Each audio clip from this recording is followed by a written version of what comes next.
कई बार कहा था कि उनके संयोजक बनने का कोई मतलब नहीं है या ऐसी कोई बात नहीं है, न कोई उसका अधिक महत्व है। महत्व है तो सिर्फ इसका कि दलों के बीच आपसी सहमति बन जाए। लेकिन अभी तक 3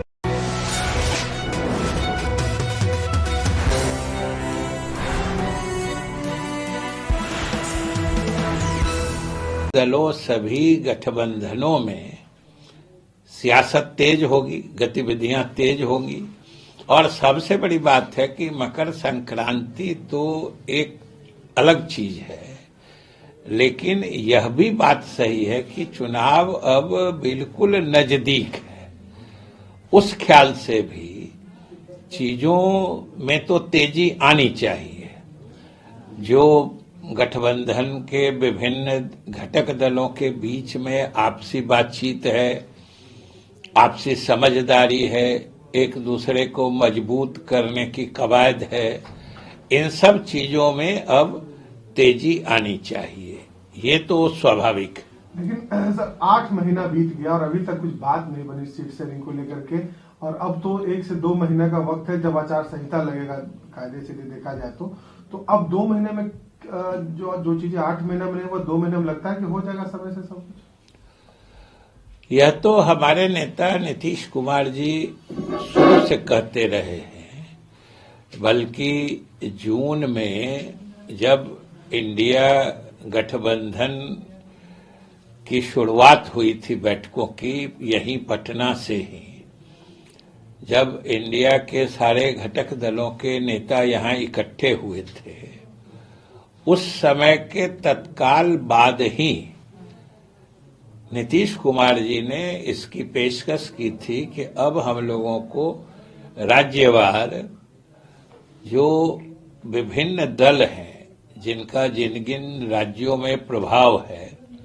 उनको बैठकर आपस में सीटों के बंटवारे पर सहमति बनानी चाहिए। क्योंकि किसी भी गठबंधन की अंतिम सफलता सीटों के सही और सटीक बंटवारे पर ही निर्भर करती है, और उसी से गठबंधन का प्रभाव या गठबंधन के प्रभावी होने का मामला भी जुड़ता है। कांग्रेस का रुख साफ क्यों नहीं अभी तक दिख रहा है सीट शेयरिंग को लेकर के? आप लोग बार बार कह रहे हैं।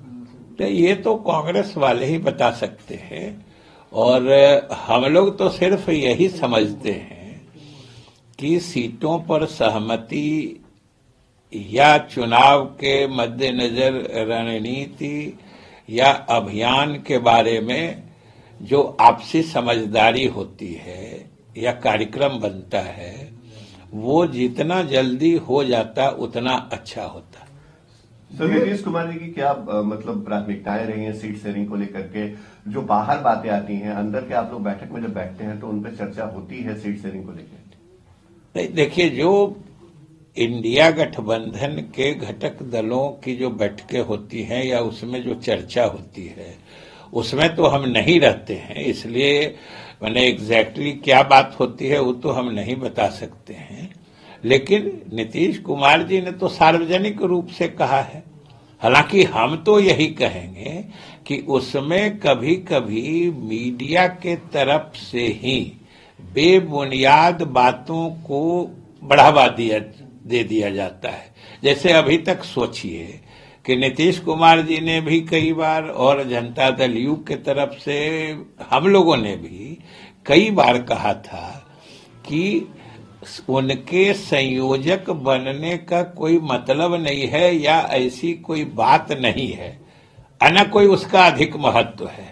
महत्व है तो सिर्फ इसका कि दलों के बीच आपसी सहमति बन जाए। लेकिन अभी तक 3 दिन पहले तक मीडिया के माध्यम से ही लोगों ने इस किस्म का माहौल बनाया कि लगता था जैसे कि नीतीश कुमार या जनता दल यू इनको संयोजक बनाना चाहता है और कोई घटक दल मान नहीं रहा है।